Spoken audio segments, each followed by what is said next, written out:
Bien, estamos listos. Bienvenidos a esta semana 3 del módulo 3, Fundamentos de Industria Médica.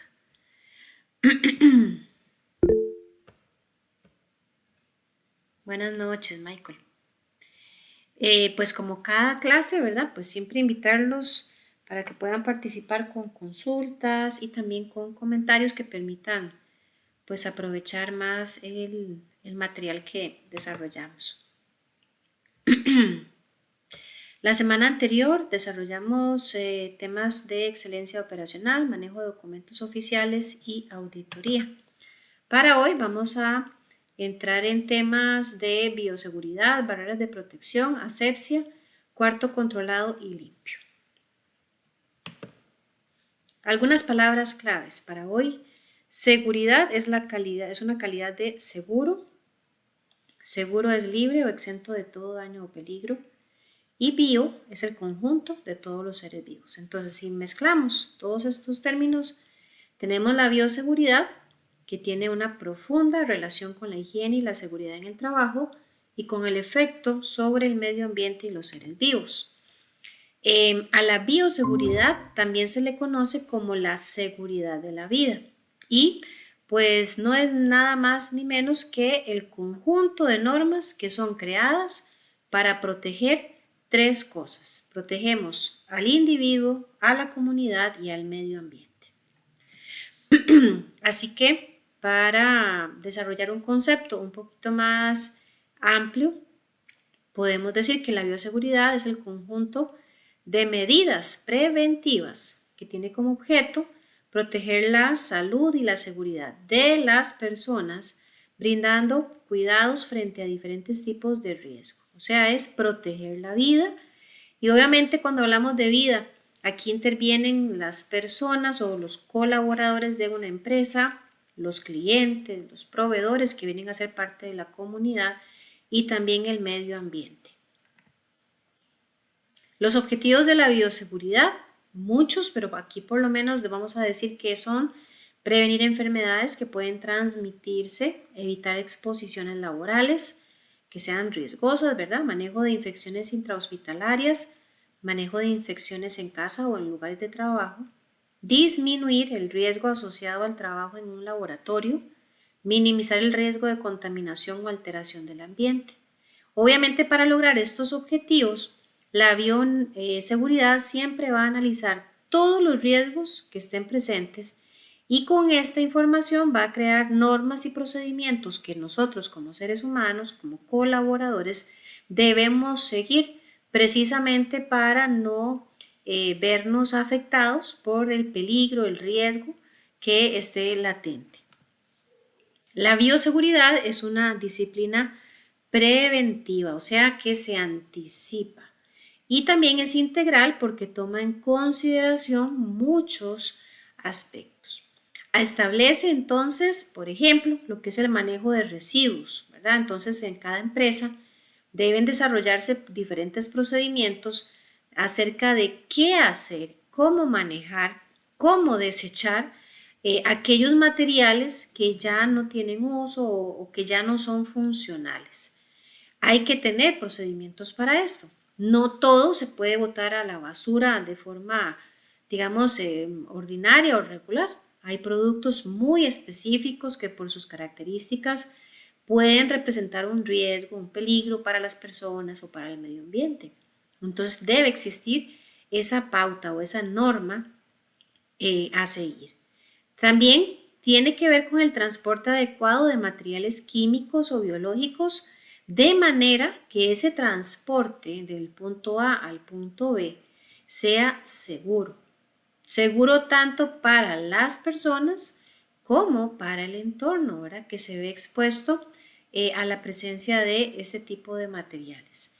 Es lamentable inclusive ver muchas veces en el internet videos aficionados, llamémoslo así, donde se evidencia que hay compañías que simplemente pues tiran por el desagüe irregular químicos, ¿verdad? Y desechos altamente peligrosos y tóxicos. Esto pues obviamente dentro del plano de la bioseguridad no es permitido.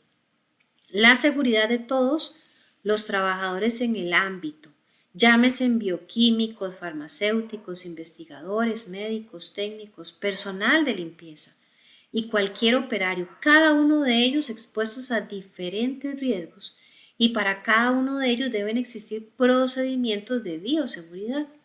El uso de sustancias químicas o la manipulación de sustancias químicas que perfectamente pueden afectar la vida, la seguridad, la salud de las personas o de los seres vivos, generando, ¿verdad?, daños agudos, crónicos o toxicidad acumulativa, inclusive generar corrosión, explosión o generar algún tipo de enfermedad. Todos estos posibles escenarios que son riesgos deben estar cubiertos por normas y esta es la labor de la bioseguridad. Entonces la bioseguridad es de suma importancia para la vida de las personas porque a través de ella podemos evitar la propagación de miles de enfermedades, virus y bacterias y también nos ayuda a tener prevención ante las diferentes enfermedades infecciosas emergentes. Las normas de bioseguridad son medidas destinadas o creadas para controlar factores de riesgo laboral procedentes de agentes biológicos, físicos y químicos, aspectos que ya hemos abordado. Algunas normas de bioseguridad, ya todos nosotros las conocemos, de pronto por ahí no ligábamos, ¿verdad?, este concepto con esas normas. Pero básicamente cuando hablamos, por ejemplo, del uso obligatorio de mascarillas, eso es una norma de bioseguridad. El colocarse o utilizar alcohol en gel, ¿verdad?, luego de hacer un buen lavado de manos, eso es una norma de bioseguridad. Lavarse las manos como tal es una norma de bioseguridad. En escenarios como los que recientemente vivimos en pandemia, que había que mantener cierta distancia, que había que tener un control de temperatura, que no era posible estar en grandes acumulaciones de personas, digamos, en un sitio. Todo eso son normas que son creadas precisamente para resguardar la vida, la salud, la integridad de las personas.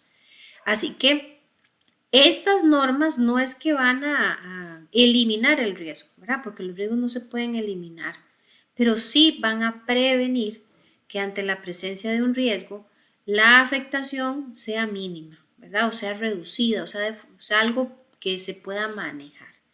Imaginémonos por un momento que frente a pandemia no hubieran existido normas de bioseguridad. Ya hubieron muchísimas pérdidas humanas. Mas, sin embargo, estas normas de alguna u otra manera lograron, digamos que pausar o minimizar, ¿verdad?, ese daño a la vida de las personas. La bioseguridad hospitalaria, muy relacionada con el entorno de los dispositivos médicos, define condiciones de contención bajo las cuales los agentes infecciosos deben ser manipulados con el objetivo de confinar el riesgo biológico y reducir la exposición potencial de agentes infecciosos. ¿Para quiénes? Bueno, para el personal de laboratorio, personal hospitalario, de áreas críticas, personal como pacientes, público en general, medio ambiente, el manejo de materiales de desecho. Todo esto también contempla el alcance de la bioseguridad. Y déjenme ampliar un poquito este esquemita. Ok, resulta y sucede que la bioseguridad hospitalaria podemos verla desde dos aristas. Si existe una correcta bioseguridad, un buen manejo, un buen concepto de la bioseguridad, pues lo que va a producir en el entorno es salud. Déjenme aquí de pronto resaltar un poquito. Entonces, si lo hago bien, va a producir salud. ¿Cómo? ¿O con qué? Bueno, a través, por ejemplo, de un buen manejo de los desechos hospitalarios. Ahí podemos prácticamente garantizar buenos niveles de salud. ¿Por qué? Porque los desechos hospitalarios, bueno, hablando de por lo menos dos grandes clasificaciones de estos, hay desechos que son comunes, que se deben colocar, por ejemplo, en bolsas negras. Y cuando hablamos de desechos comunes, es lo que corresponde a papelería, residuos de comida, o sea, basura común y corriente, por decirlo de alguna manera. Pero en estos espacios o entornos como hospitales, no solamente hay ese tipo de desechos, sino también desechos peligrosos. Estos, dentro de las normas de bioseguridad universales, deben colocarse en bolsas rojas. ¿Y qué son desechos peligrosos? Bueno, jeringas, algodones, muestras de orina y heces, por ejemplo. Entonces, si este tipo de cuidados, que son normas de bioseguridad, están bien desarrollados, son de conocimiento de todo el personal y hay un seguimiento responsable de todos, lo que vamos a obtener es salud, estamos garantizando salud. Pero veamos la contraparte. Si no hay un buen manejo de la bioseguridad, pues vamos a tener el contrario, enfermedad. Porque imagínense lo que es que no existiera una buena segregación de desechos, sino que todo lo revolvemos ahí. Entonces eso puede producir, ¿verdad?, una gran cantidad de enfermedades, contagios, pandemias, precisamente por la inexistencia de normas o por normas que no son suficientemente robustas, ¿verdad? O sea, que quedan debiendo. Y aquí a mí siempre me gusta dar un ejemplo súper relacionado con este particular. Aquí en Costa Rica, ¿verdad? Pues ya hace bastante tiempo de esto que les voy a comentar, donde probablemente tal vez no había un buen manejo. Bueno, de hecho no probablemente, no había un buen manejo de los desechos hospitalarios.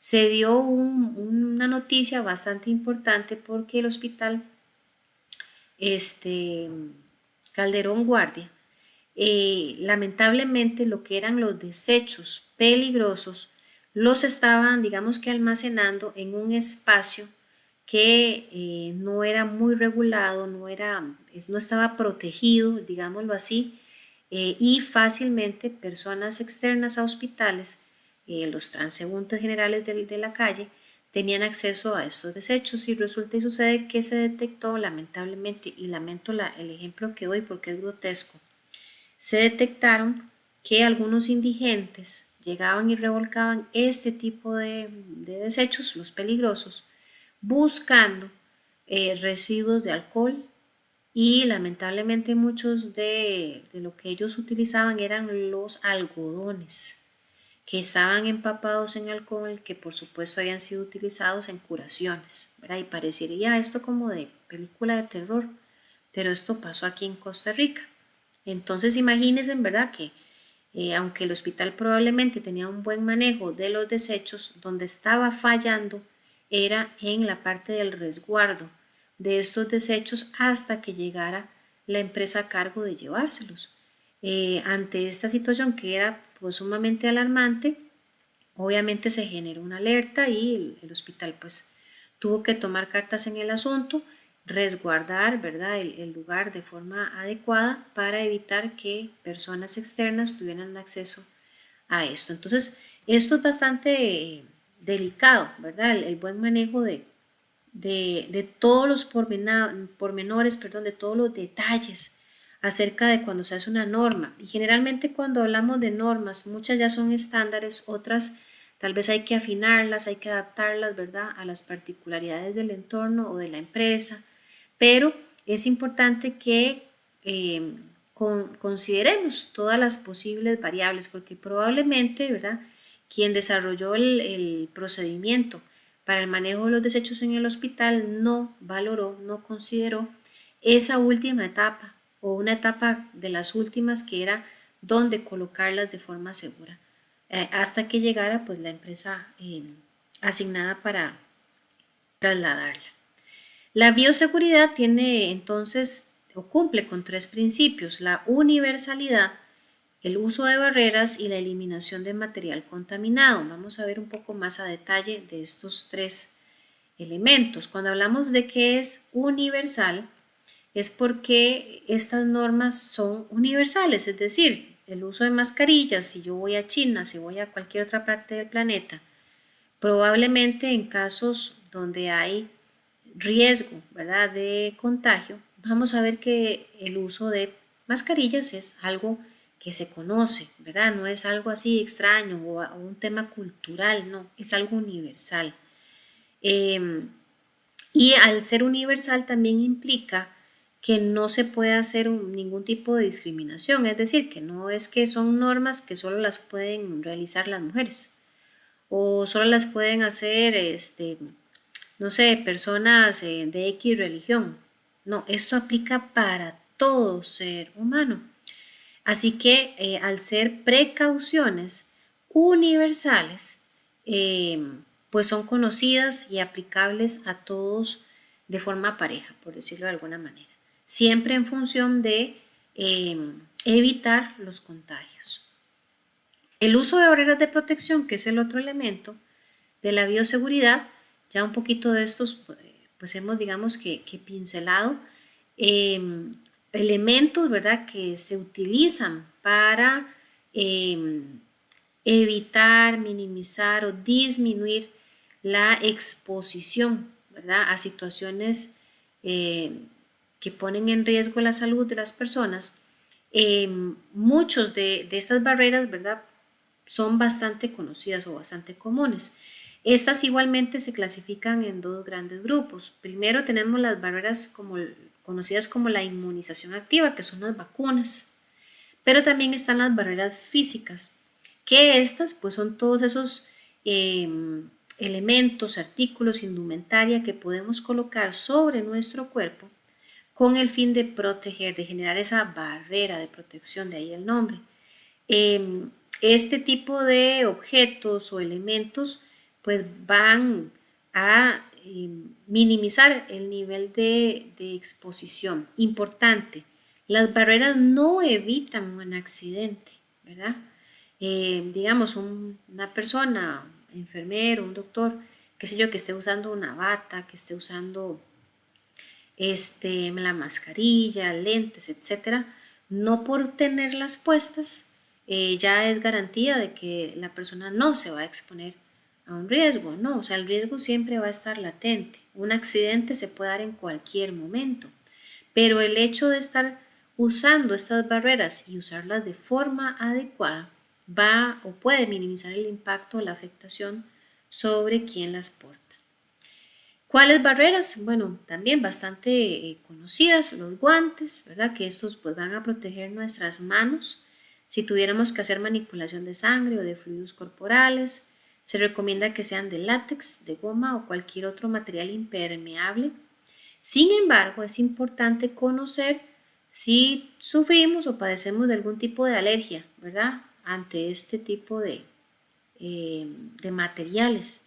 No vaya a ser que alguien por ahí sea alérgico al látex, se ponga un guante y le sale más caro, ¿verdad?, ponerse el guante que haberse expuesto sin estos por un tema de que se irritó, que le dio una alergia, etc.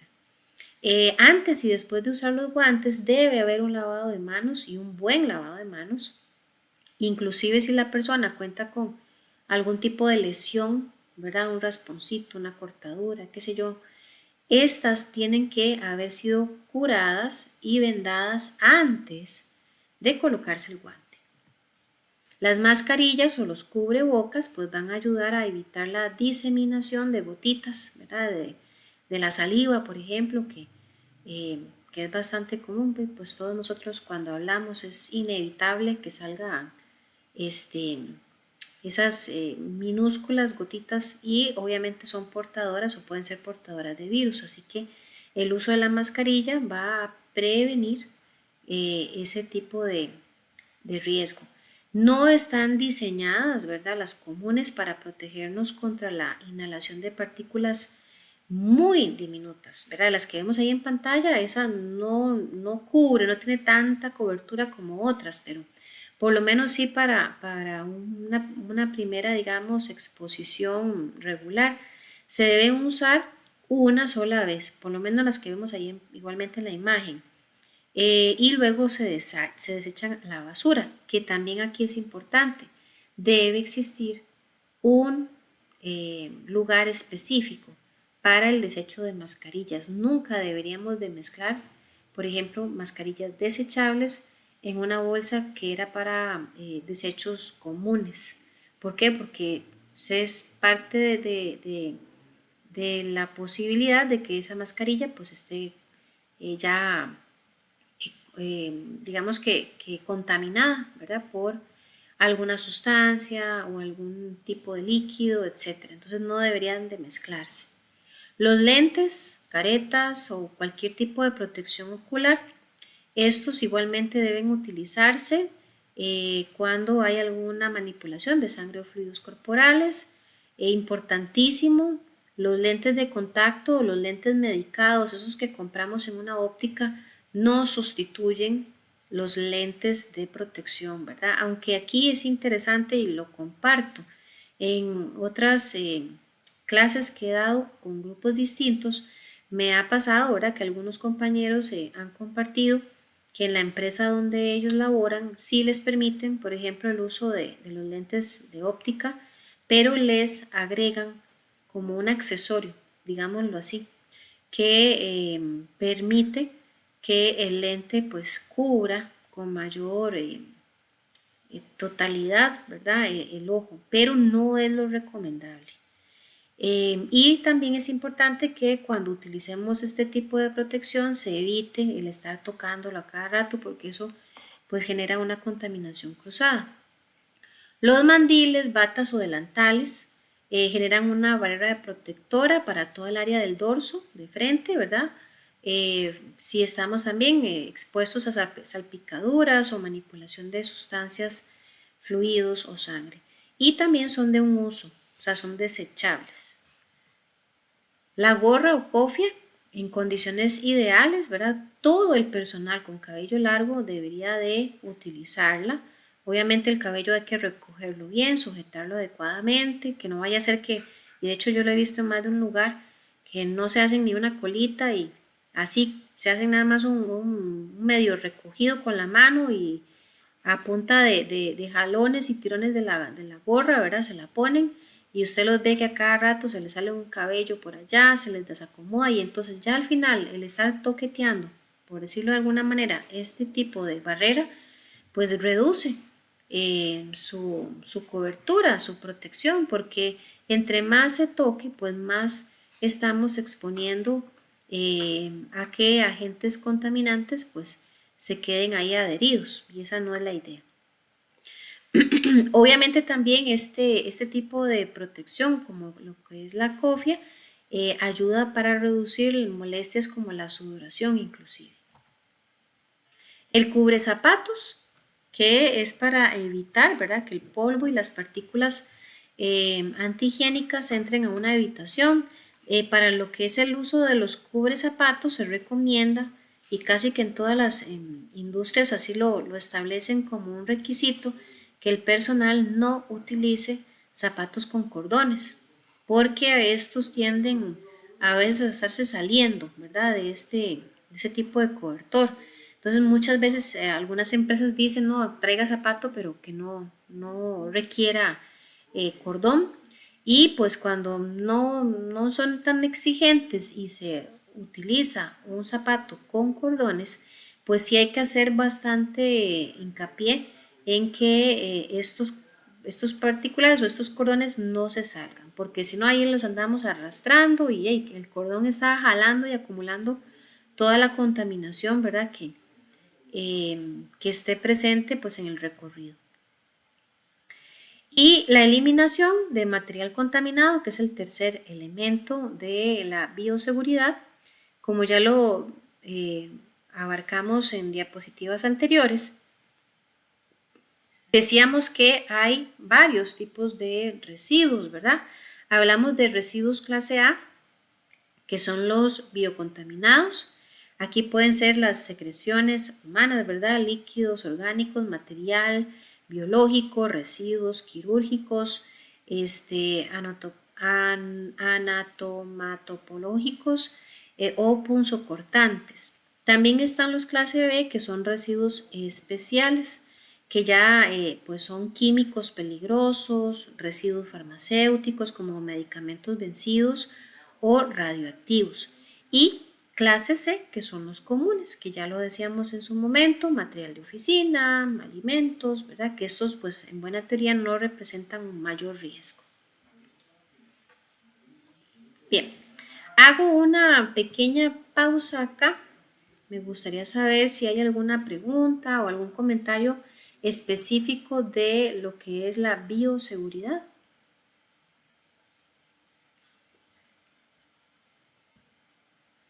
Recordarles que también pueden hacer sus participaciones a través del chat. De hecho, estoy revisando acá y una compañera nos escribe: tengo una duda, ¿el cubrebarba también se debe usar para mascarilla o cubreboca? Bueno, inclusive yo les soy honesta, algunas empresas son tan quisquillosas que prohíben, ¿verdad? Que una persona ande con la barba larga, precisamente por esto, porque sea como sea, es como la cabeza. Esto puede atrapar muchísimas partículas y representar contaminación, pero dependiendo, digamos, del largo, por decirlo de alguna forma, de la barba, ¿verdad?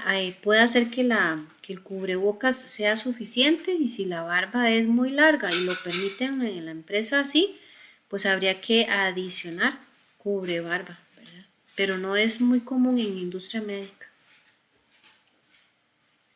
por un tema de como de higiene, ¿verdad? Más que todo. Ok, ¿alguna otra preguntita o alguien que quiera hacerle algún comentario, alguna situación particular que haya vivido, que haya conocido en temas de bioseguridad? Buenas noches. Hola, Yo, buenas profe, noches. cuando Ujú. estuve trabajando en Dos Pinos, no nos permitían tener barba o nos decían que tratáramos de no tener Ujú. para eso mismo, ¿verdad? Sí. Y con mucha más razón, ¿verdad? Creo que en su momento lo mencionaba yo en las primeras semanas del módulo 1. Lo que es industria médica e industria alimentaria tienen muchas similitudes desde el punto de vista de cómo impactan a la salud de las personas estas industrias. Entonces, para nadie es un secreto que también en el tema de la manipulación de alimentos también hay mucho recelo acerca de esos cuidados y el buen manejo de las barreras de protección. Aquí, digamos, aprovechando el tema, hablando de las barbas, no es un tema que debería de verse como, ay, es que eso es discriminación. No, es un tema de salud, es un tema de higiene. Y para que vean que no solamente a los hombres les toca, ¿verdad? A las mujeres, pues el tema de uso de maquillaje generalmente es prohibido, uso de uñas largas, pintadas, joyería, eh, ¿qué les digo? Es ese tipo de cosillas que uno en su afán de verse diferente o de verse mejor o bonito o arregladito, bueno, en estas industrias de una u otra manera hay que dejarlo de lado, porque lo prioritario es el tema de la salud, de resguardar y que haya el menor riesgo posible. Entonces, pues, es parte de este tipo de, de aspectos a considerar. Muy atinente al tema de la bioseguridad, vamos a ver estos tres conceptos: séptico, antisepsia y asepsia. Séptico es un término que hace alusión a la presencia de infecciones y de pudrición. Yo siempre lo relaciono con el tanque séptico, ¿verdad? Que es pues este espacio donde llegan todos los residuos orgánicos y que es obviamente un foco de contaminación, de infección de virus, de bacterias, de pudrición. Eso es algo séptico.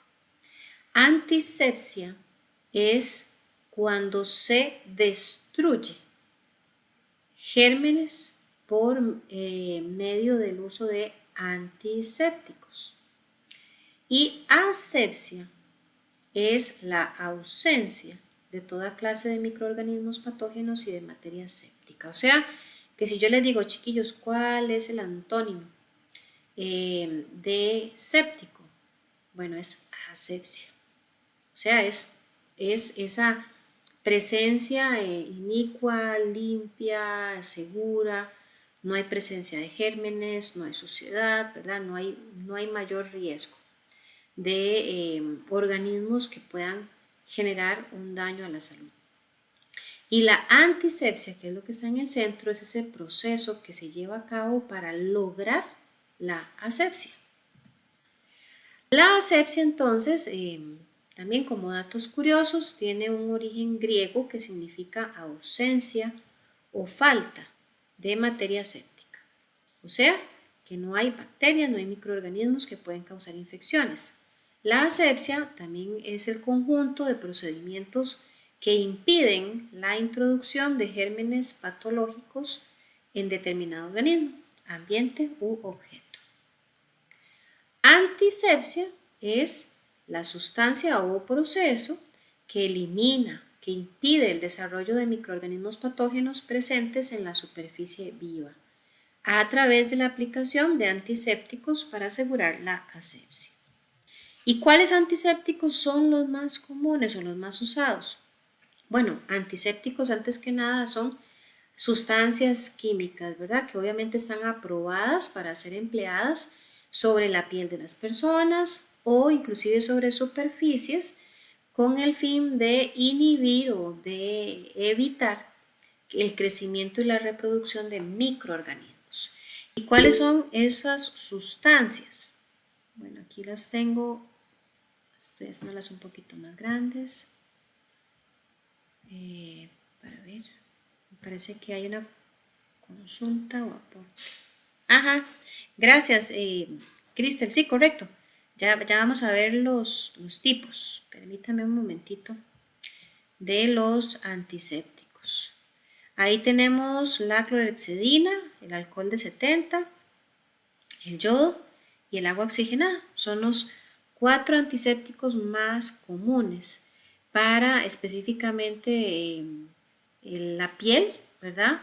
Que permiten llegar a ese nivel de asepsia, que es lo que se espera. En este, para ver acá, si lo ajusto en pantalla,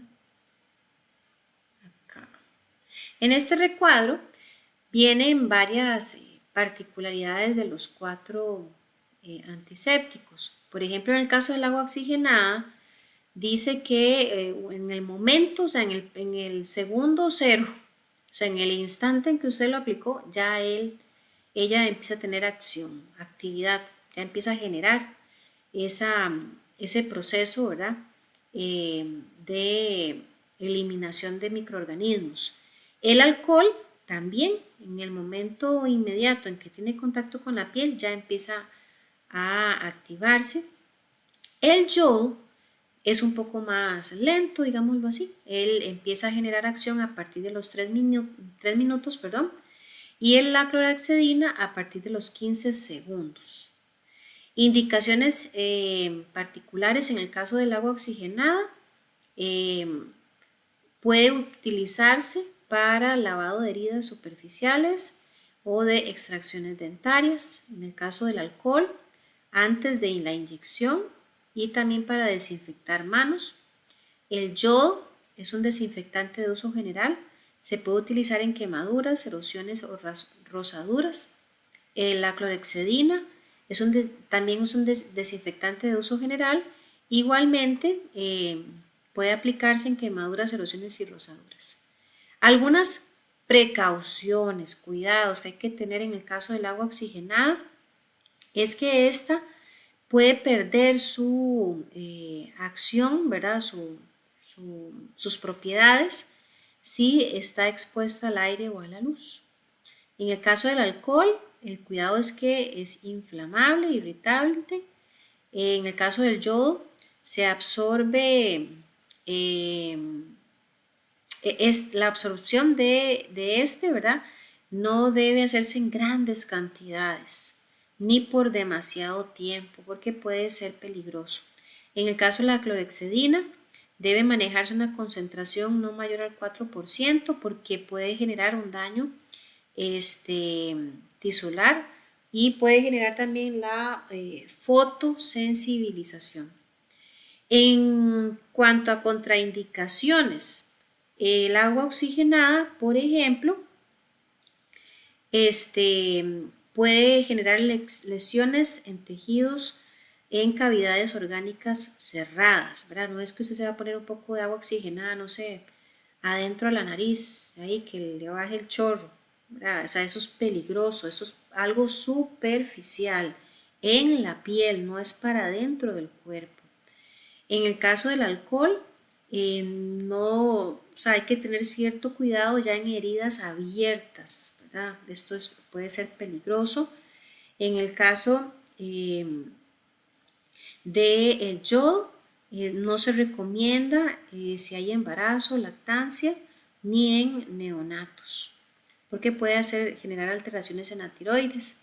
Y en la clorhexidina, no se debe usar en los ojos, ni en los oídos, ni en el interior de la boca, ni en la mucosa.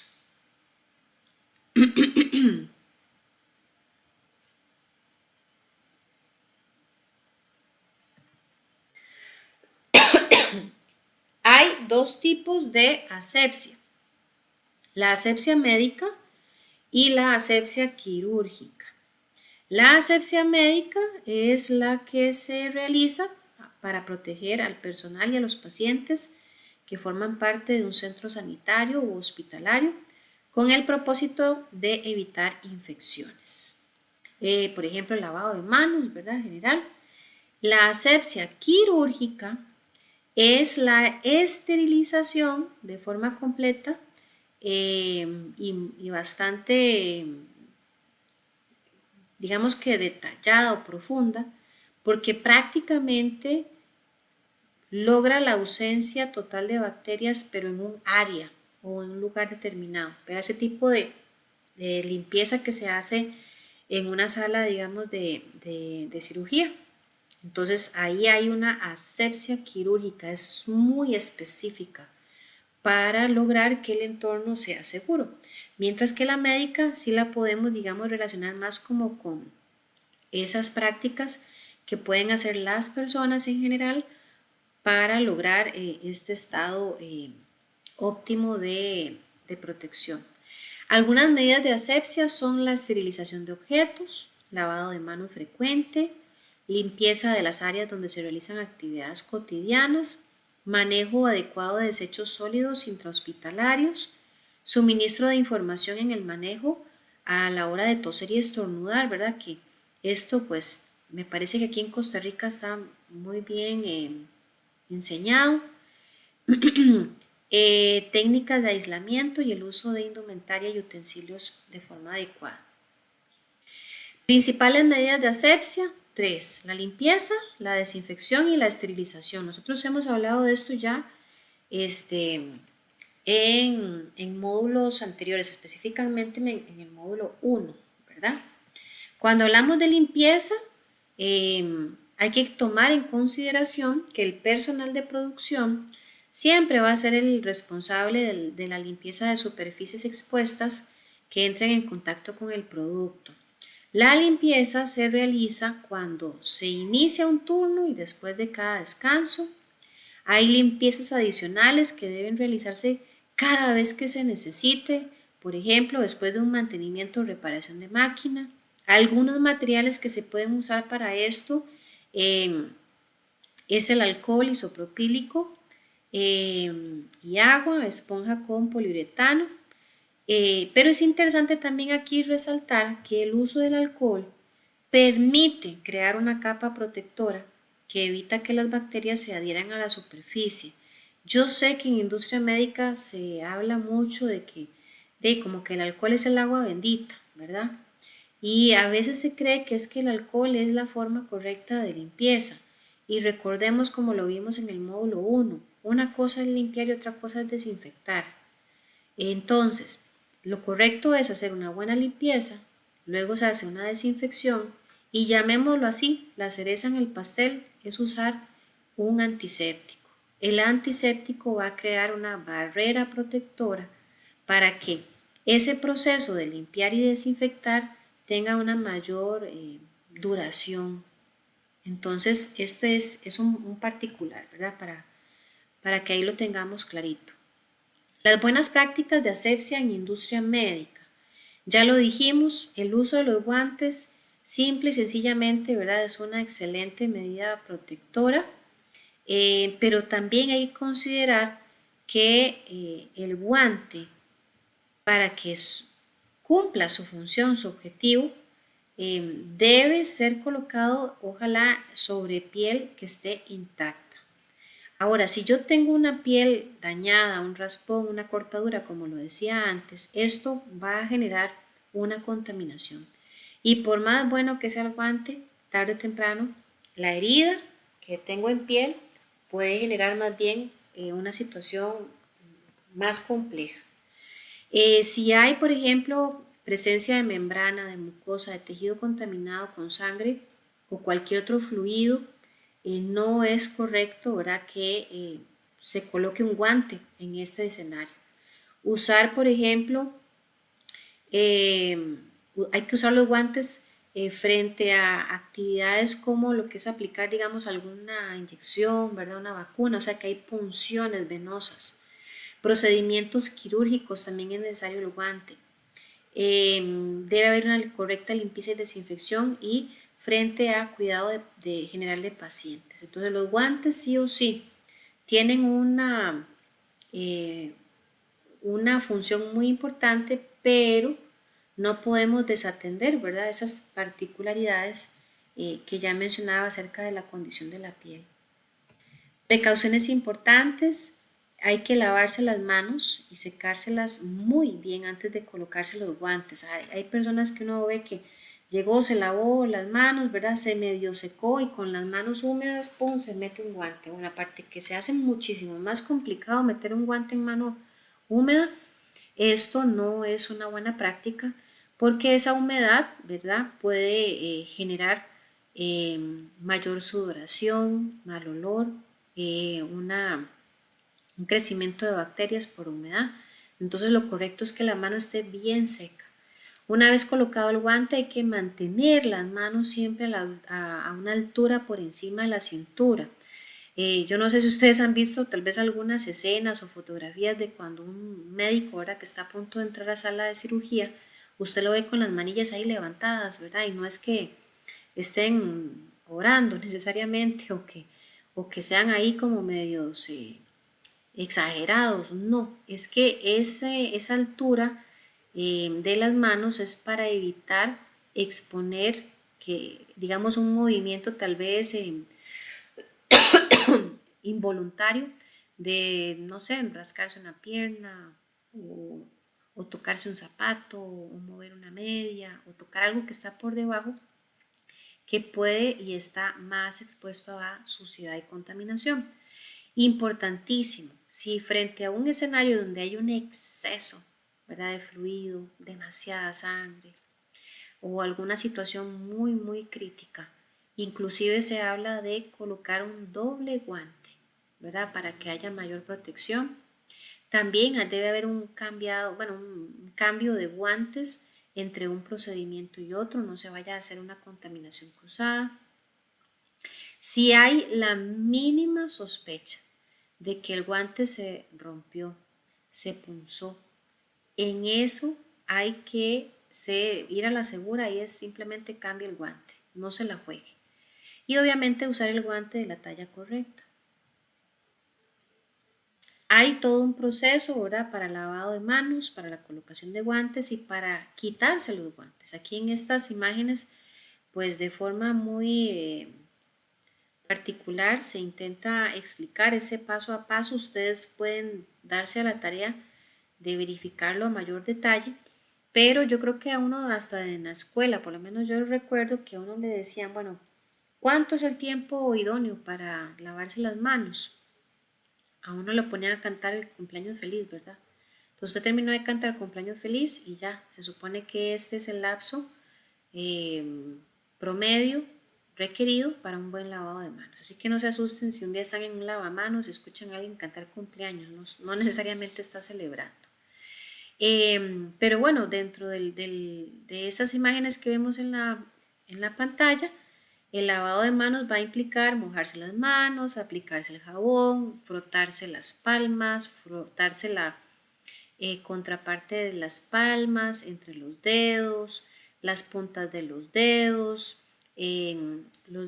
pulgares, la, la palma en sí, luego hacer el enjuague, un buen secado de manos y súper importante, en todo momento, bueno, uno quisiera que en todo lado las llaves de agua fueran ojalá con sensor o con pedal, ¿verdad? Que no haya necesidad nunca de tocar la perilla de la llave para que salga el agua o cerrarla, porque en el momento en que uno toca esa perilla se contamina nuevamente la mano. Entonces, si no hay pedal, si no hay sensor, pues ahí lo correcto sería con una toalla de papel hacer pues de ahí el movimiento, ojalá lo mínimo posible de esa llave para abrir y cerrarla.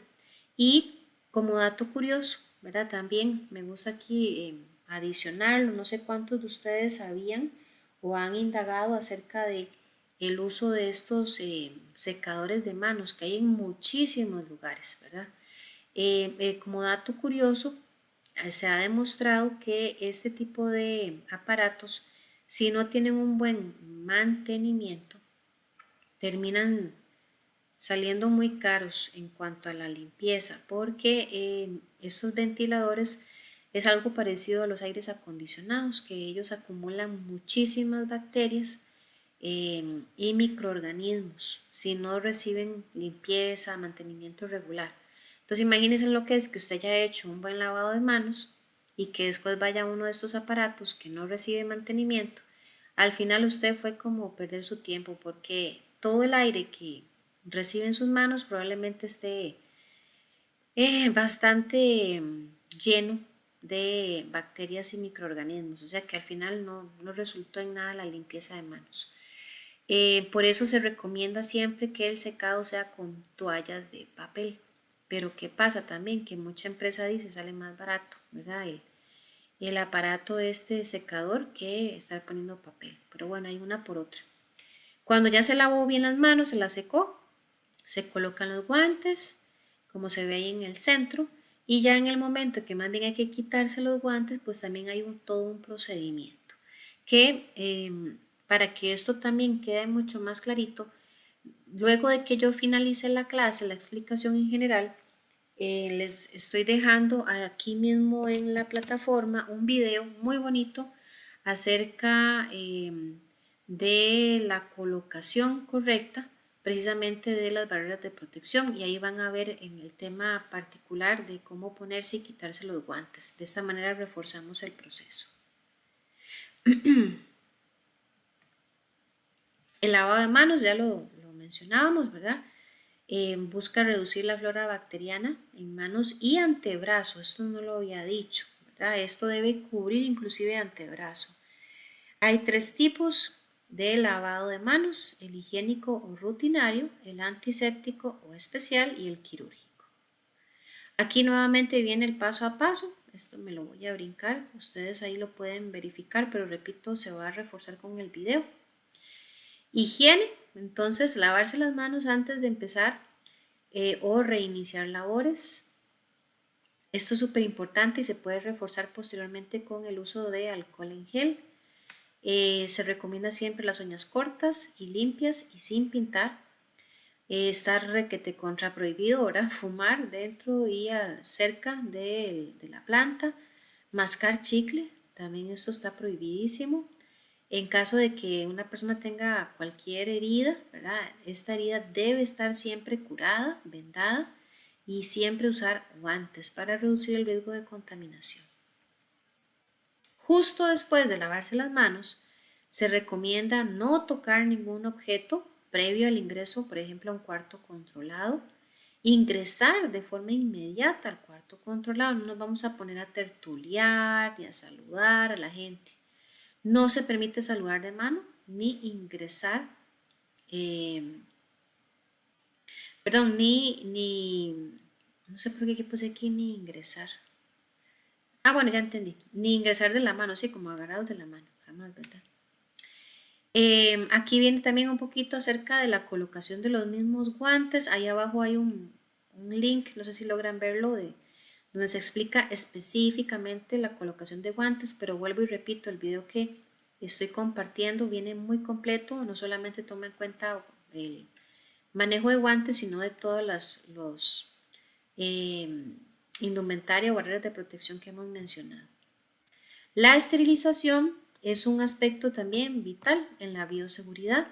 Por ejemplo, no podemos hablar de grados de esterilización. Yo no puedo decir, ah, mire, qué sé yo, esa mesa está a un 80% de esterilización.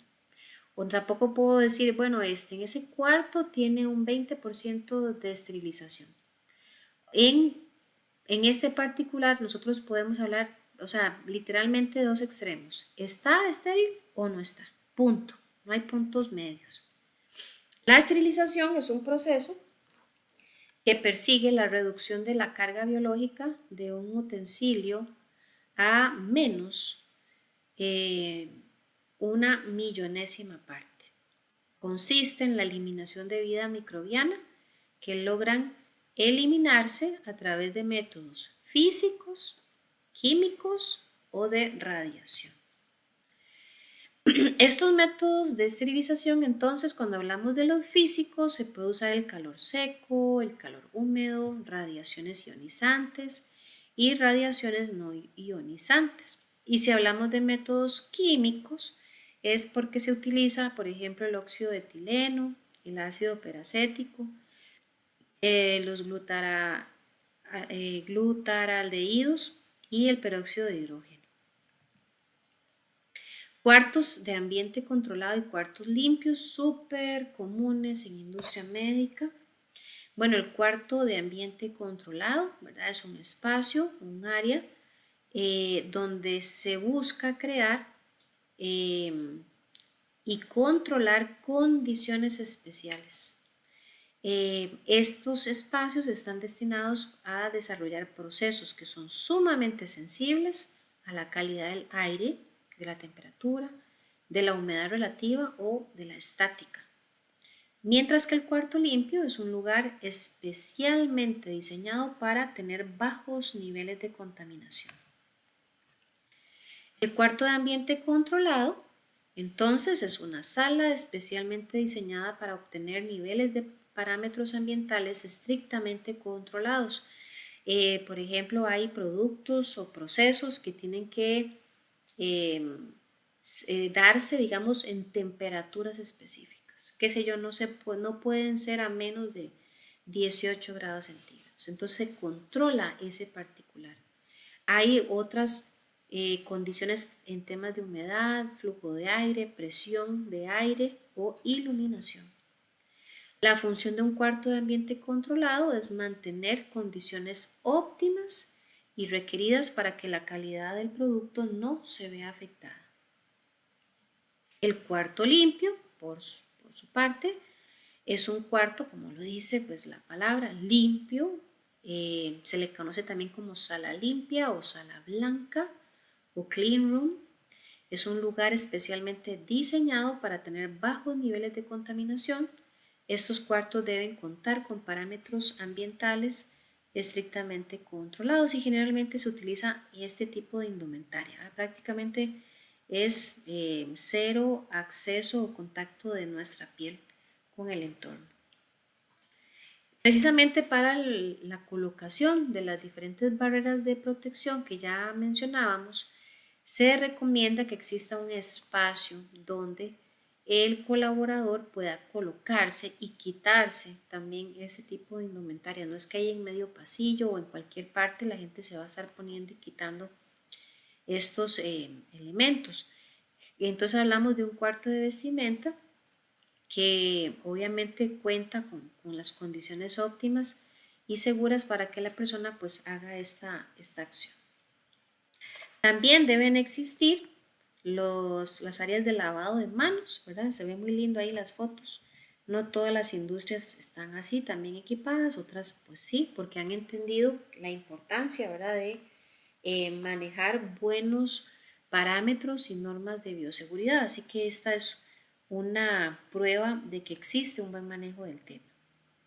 Dentro del cuarto limpio vamos a ver las cosas que no se deben hacer y también las que se deben hacer. Empecemos por las que no se deben hacer.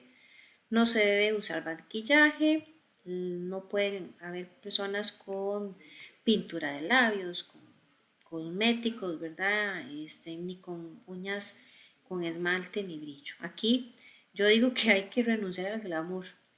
No es permitido el uso de joyería, desde cadenas, aretes, pulseras, anillos ni relojes. No es permitido trabajar en condiciones de salud o higiene no óptimas para el producto. No se puede entrar con ropa o zapatos sucios, ni con enfermedades virales, ¿verdad? Ninguna gripe, ni mucho menos, ni heridas expuestas.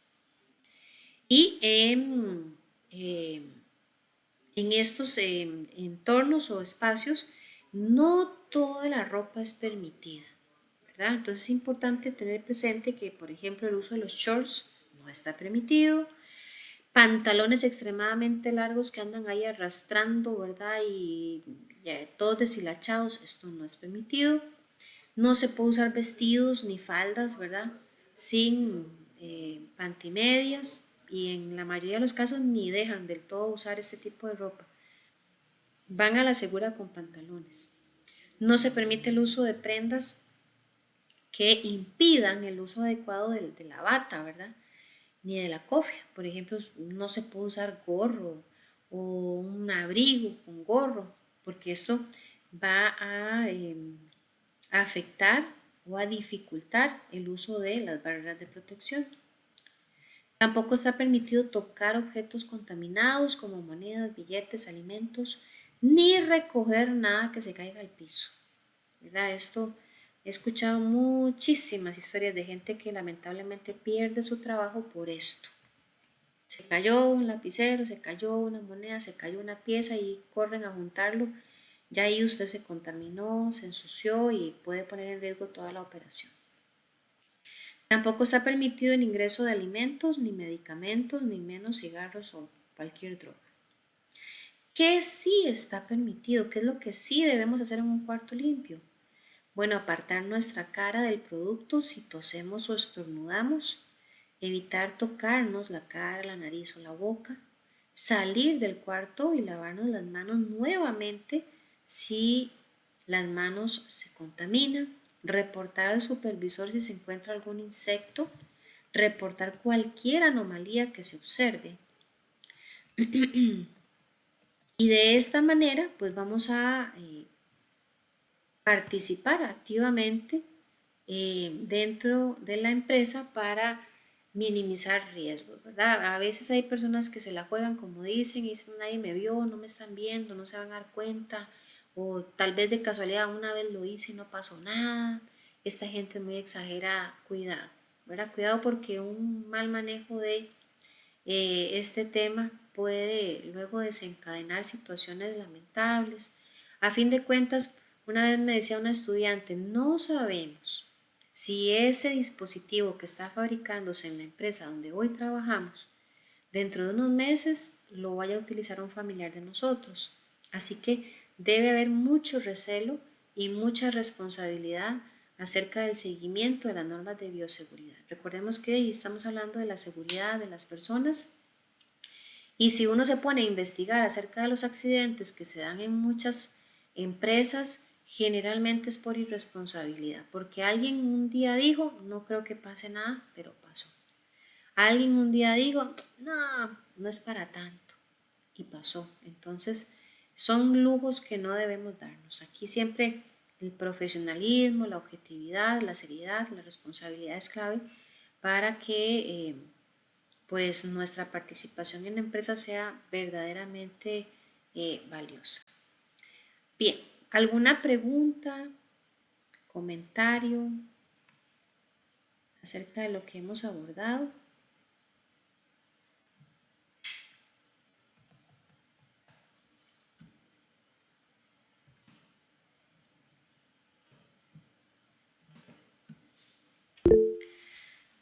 me dice la compañera Cristel acá por el chat que yo a veces veo a un compañero juntar algo del suelo y ponerlo en la mesa de trabajo, la mesa. Ok, bueno, Cristel, nuestra labor, yo sé que aquí en Costa Rica somos muy dados y perdónenme en la expresión, ¿verdad? Ay, que uno no tiene que ser tan sapo, o no sea sapo, le dicen a uno, ¿verdad? Bueno, yo prefiero que me tachen de sapo y saber que estoy verificando, que estoy aportando, ¿verdad? Sí, Cristel, le entiendo. Mejor que nos tachen de sapos a irresponsables y que un día frente a una investigación se haya determinado que Cristel o que yo vimos y no dijimos nada. Ahí sale más caro el asunto. Nuestro deber es, si nos han dado una inducción, si nos han indicado lo que se permite y lo que no se permite, y hacemos caso omiso o nos hacemos de la vista gorda por una irresponsabilidad de un compañero, eso no se vale. Inclusive a veces, chicos y chicas, pasa que en las empresas a uno lo prueban, ¿verdad? Y esas pruebitas pueden marcar diferencia para que nos tomen en cuenta en un ascenso o no. Entonces yo pienso que siempre, ante todo momento, si detectamos una imprudencia de un compañero, eso hay que denunciarlo, hay que informarlo. Lamentablemente, bueno, si uno tuviera siempre compañeros así, objetivos y maduros, a los que uno pues pueda llegar y decirle, compañero, mira, eso no se hace, compañero, cuídate. Pero a veces pasa uno con unos compañeros que no les puede decir uno ni a, porque más bien se ponen malcriados, le gritan, lo agarran entre ojos, como dicen. Entonces de ahí uno mejor va a la segura, va al supervisor y lo denuncia. Dice el compañero Steven, nosotros tenemos pinzas para recoger lo que se cae al suelo y ponerlo en los depósitos para cada material, sea de químicos o no. Sí, sí, también. Esa es una buena práctica, ¿verdad? Para evitar pero siempre vean que es el contacto directo de nuestras manos con el piso, con el suelo. Así como uno piensa, ay, es que lo estoy agarrando así de la pura orillita, no toqué el piso. Es que no, el objeto que cayó al piso ya se contaminó. Si nosotros tuviéramos vista, ¿cómo decirlo? De no sé, de microscopio, tal vez tendríamos más, un poquito más de razonamiento, ¿verdad? Acerca del particular, pero como nuestros ojos son bastante limitados en cuanto a ver a microorganismos, uno no tiene la idea, no tiene esa noción de cuán contaminado puede estar un objeto. Pero sí, el manejo, digamos, de pinzas es bastante accesible.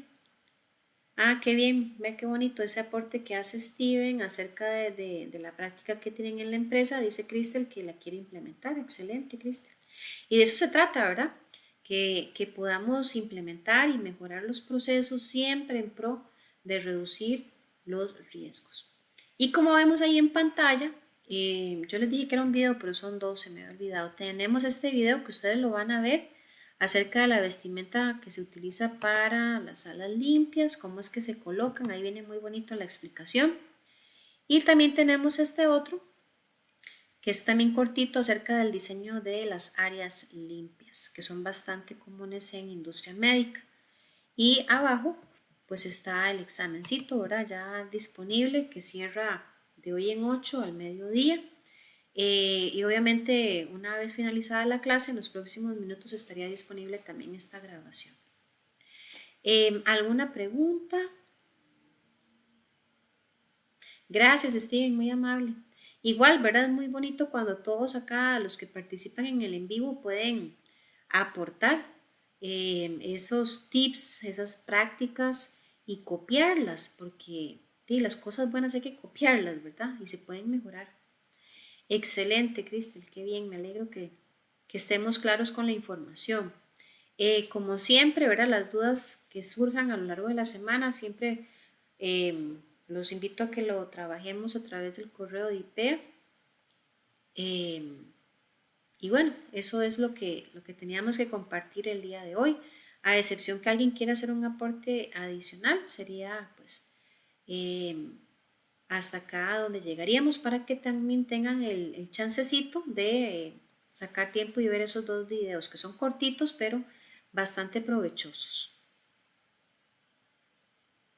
¿Dudas? ¿Estamos claros con todo? Si me pueden confirmar que estamos bien o de lo contrario, pues darle seguimiento. Excelente, gracias a los que confirman que estamos claros con todo. Perfecto, gracias Steven. Muy bien. Bueno, entonces muchachos y muchachas, sería todo por hoy. Agradecerles el tiempito que le dedican a las clases en vivo y pues nos veríamos de hoy en 8 si Dios lo permite. Que tengan una feliz noche. Buenas noches. Buenas noches. Buenas noches, gracias, prof. Con gusto, buenas noches.